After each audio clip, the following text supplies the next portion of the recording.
mean, I think it's one of those like universal truths in the association industry, like we have a couple.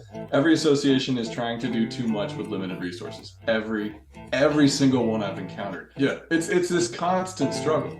Right. And so that's kind of what's interesting is that, at least in my experiences on the private side, it's no different. It's wrapped in different paper, but the prize is the same, right? It's not really a prize, it's just more work. So there's a lot of folks, I think, that understand this challenge and the amount of discipline needed to overcome it. And from the top, right? Because so much of this is in many ways on the association side, at least, saying no to the board. And you don't want to say no to the board because the board has good ideas. And, we also use the phrase, the board never met an idea they didn't like. So there's tons of work coming down. And as you grow the organization, when we used to do IT, we used to say any system we stand up, 30% of that effort is going to continue annually as maintenance. And so you're suddenly just adding like logarithmically to the list of all the things that you need to maintain and do. And you're not necessarily adding operations resources to staffing. And so I think it's kind of a self-fulfilling prophecy in our business model in some ways, that we're constantly going to be struggling to do all the things we want to do.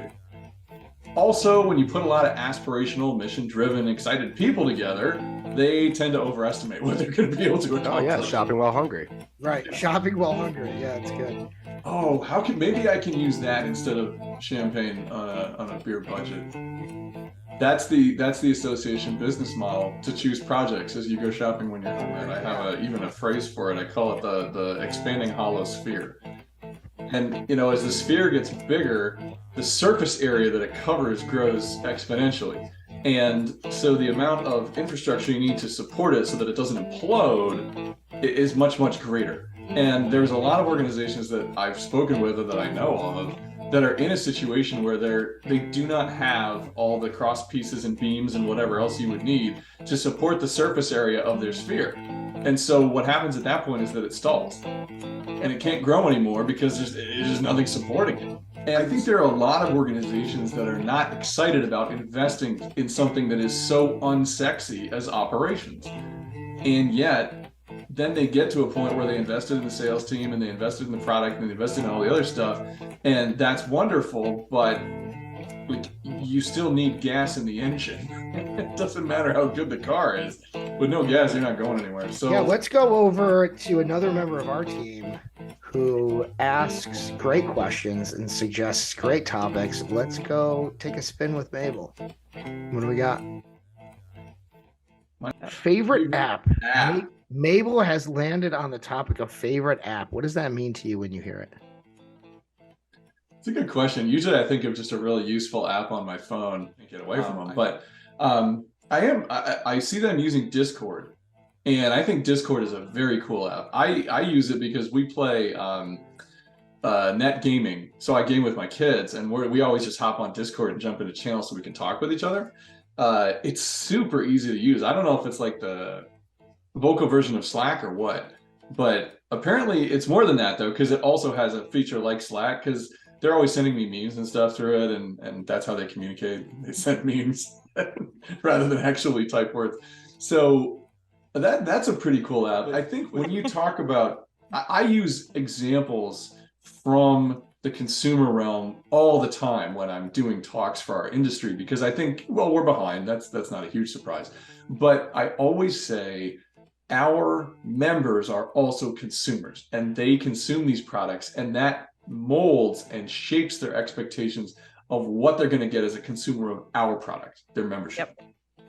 And so when I get something like that from Spotify, I think, that's extremly cool. Everybody posts it to social because they want to see what other people listen to. Yeah. And is there a possibility we do anything like that? I don't know. Like, here's all the things you did with the organization. It's probably not big enough. Like, we interact with Spotify so often and so deeply. Like, it really does know us. It's like, oh, well. But again, when it's a good idea and you provide an elegant solution, it will find its way to survival, right?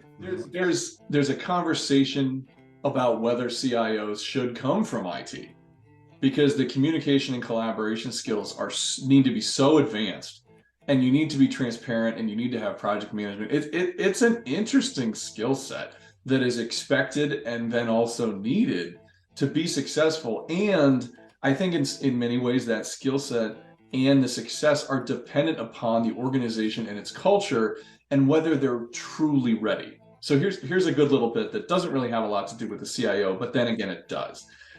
I believe that organizations often have two personalities. They have their aspirational personality, which is what people in the organization want to believe the organization is like. And then they have the reality, which is often very different. So you've got this dissonance between the real organization and the aspirational organization. And what happens is when you try and hire people, are you trying to hire them for the aspirational organization, which is one skill set and cultural add, or are you hiring them for the reality that you're really working in? And those could be two completely different positions. And so I think a lot of the difficulty in deciding, like, do we need a CIO and where should they go and what are they going to do? Which organization are you talking about? And I know, and I think it's important too to know what is the value of the CIO inside the organization, because I know of 2 recent CIO hires where the number 1 criteria was communication, like how can you communicate from the board to the senior team, and what is your track record for collaboration and bringing departments together. They said, and I don't self-knowledge is a really important thing, because if you hire people for that aspirational organization, I think, Jake, you said it doesn't go well.